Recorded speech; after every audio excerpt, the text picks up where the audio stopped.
Hello hello hello hello सर्वांना. मी स्वागत करतो आपल्या सगळ्यांचं या आपल्या छोट्याशा चॅनलमध्ये जिचं नाव आहे एडुबेस ऑनलाईन स्टडीज.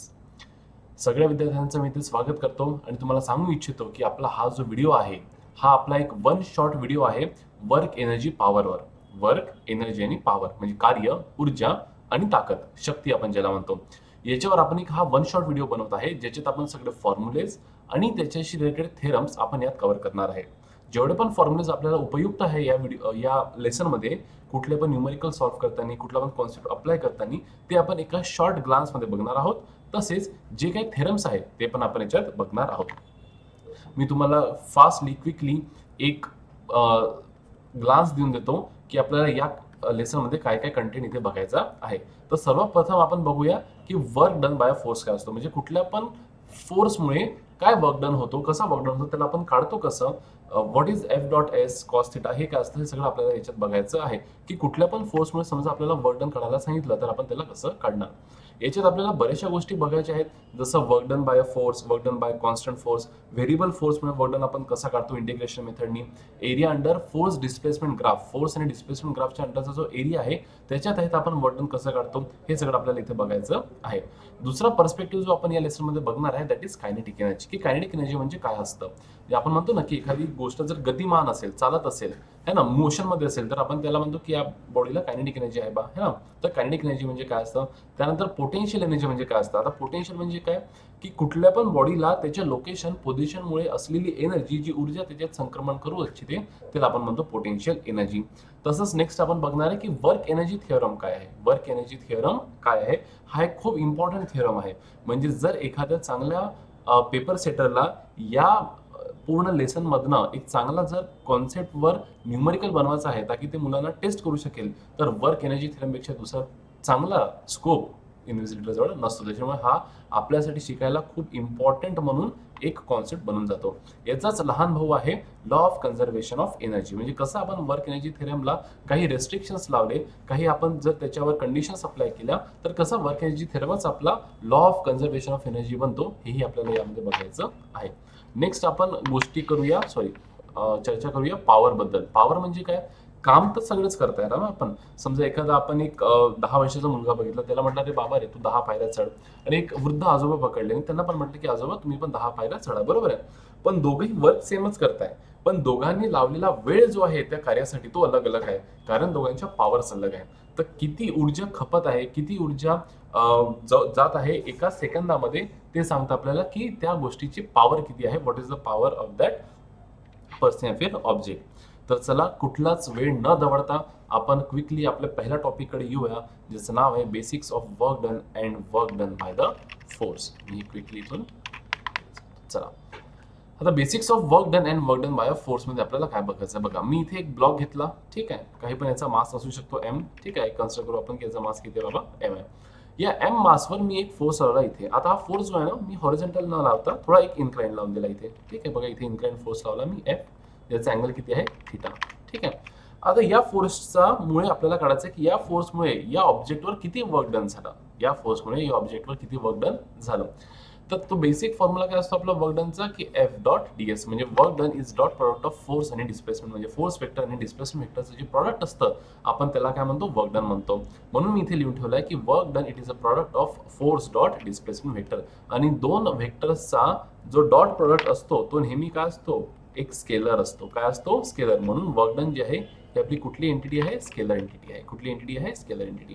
तसंच आपल्याला माहित आहे की ए बार डॉट बी बार, म्हणजे ए व्हेक्टर डॉट बी व्हेक्टर, ए व्हेक्टर डॉट बी व्हेक्टर, याचा काय असतो, याचा आन्सर किंवा मॅग्निट्यूड काय असतो बेटा, magnitude of A, magnitude of B आणि cos of angle between the vectors. आणि लक्षात ठेवा नेहमी अँगल जो असतो हा ताल से ताल मिला, टेल से टेल मिला के हमें मिलता है अँगल, है ना. आपल्याला जो अँगल मिळत असतो दोन व्हेक्टर्स मधला, जसं फोर्स वेक्टर आणि डिस्प्लेसमेंट वेक्टर, हा काय असतो, दिस इज टेल से टेल वाला अँगल.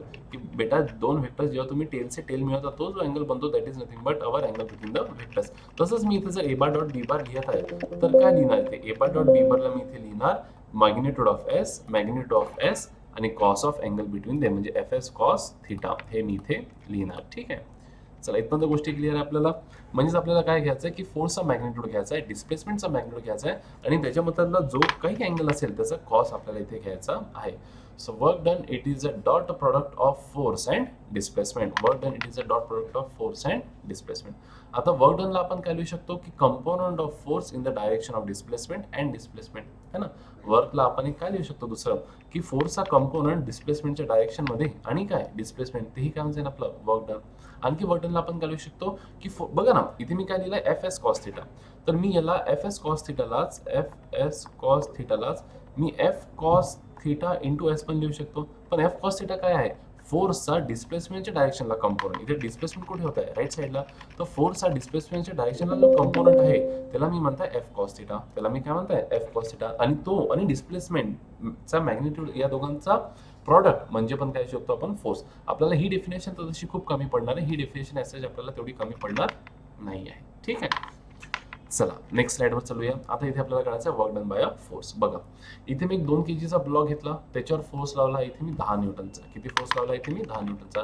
आता बघा मला काढायचा या फोर्समुळे लागणारा वर्क डन. मी तुम्हाला 3 पद्धतीने काढून दाखवणार आहे.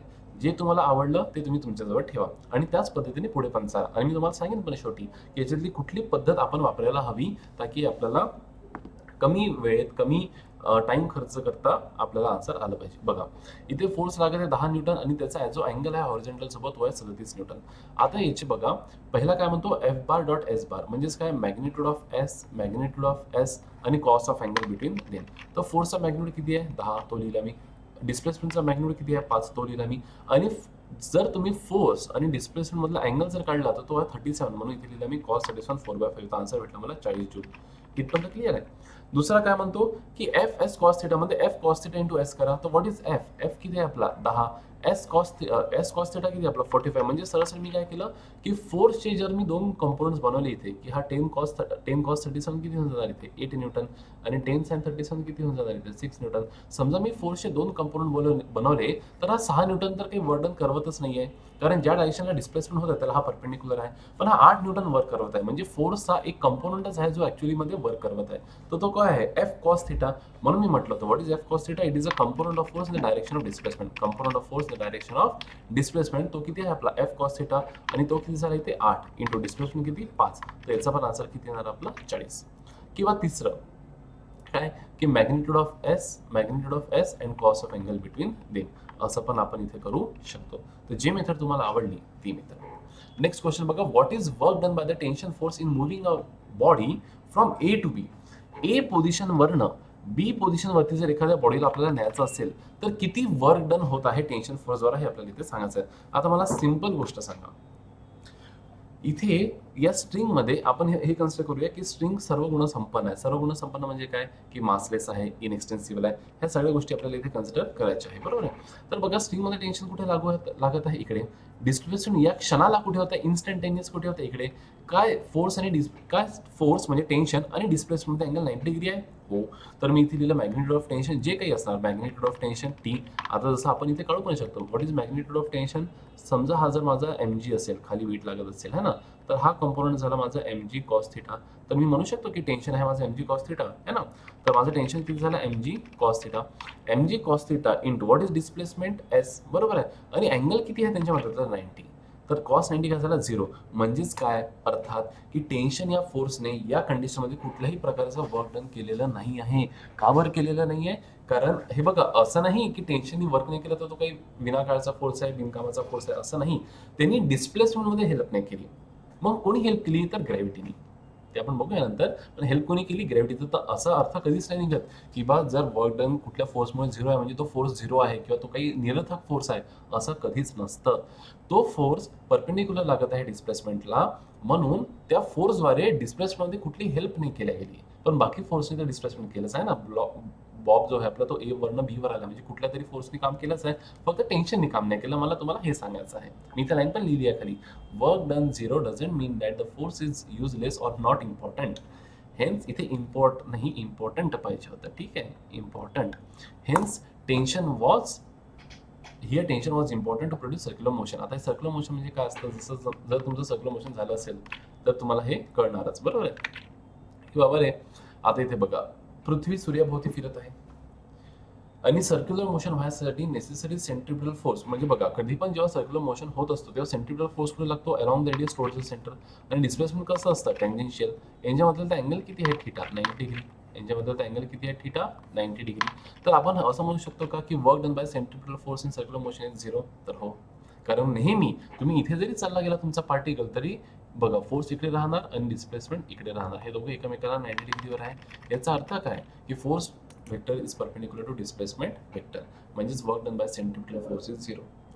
म्हणून मी म्हणतो तुम्हाला इथे की आता इथे जर सेंट्रिपिटल फोर्स नसता तर पृथ्वीनी सूर्याभोवती परिक्रमाच नसती केली. मग ज्याचा असा अर्थ हा झाला का की तो फोर्स काही कामाचा नाही, वर्क डन 0 होतं नाही. त्या फोर्सचा इम्पॉर्टन्स आहे सर्क्युलर मोशनमध्ये, तो डिस्प्लेसमेंटने करवत आहे. ठीक आहे, हा याचा अर्थ होतो. ठीक आहे, नेक्स्ट हा खूप खूप बढिया कॉन्सेप्ट आहे हा. आता बघा इथे एक स्पंज आहे आणि त्या स्पंजला आपण फोर्स लावला, तो स्पंज मूव्हच नाही झाला, तर आपण असं म्हणू का की work done by the force is 0? आता जर आपण विचार करतो म्हटलं तर डिस्प्लेसमेंट तर 0 आहे स्पंजचं, तर आपण म्हणायला पाहिजे की वर्क डन 0 आहे. पण नाही मुलांनो, या केसमध्ये वर्क डन 0 नाही आहे. त्याचं कारण मी तुम्हाला सांगतो की एक लहानशी बारीकशी आपल्याला इथे गोष्ट लक्षात ठेवायची आहे की हा जो डिस्प्लेसमेंट असतो that is not the displacement of the object, that displacement is of the application of the force. जेव्हा तुम्ही स्पंजला एक पुश करता तेव्हा तुमची उंगली जी आहे, बोट जे आहे ते स्पंजमध्ये धसतं, आतमध्ये जातं. जर ते आतमध्ये जात असेल तर त्या पॉईंट ऑफ अप्लिकेशन ऑफ फोर्सचं डिस्प्लेसमेंट झालं ना, म्हणून इथे वर्क तुम्ही केलं आहे. हालाकी स्पंज डिस्प्लेस नाही झाला. म्हणून लक्षात ठेवा की वर्क डन जो असतो एफ डॉट डी एस, तो D S is not the displacement of the object, that is displacement of the point of application of the force. पण जनरल केसेसमध्ये जो point of application of force आहे तोच displacement of object असून आपण एवढं बारकाव्याकडे कधी लक्ष देत नाही. पण हे असं आहे, हे तुम्ही थोडं समजून चला.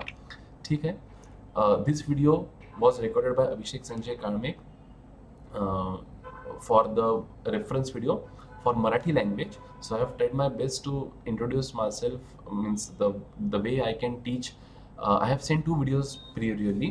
One was on whiteboard where I was standing in front of a video and was teaching English. So I guess the sir just want to notice that whether I can teach fluently in Marathi or not. So I've recorded this second video just to notify that whether the Marathi language is going as per norms or not. So if anything goes wrong from my side, I apologize for the same, and this was my reference video. Thank you for your precious time, sir. Thank you.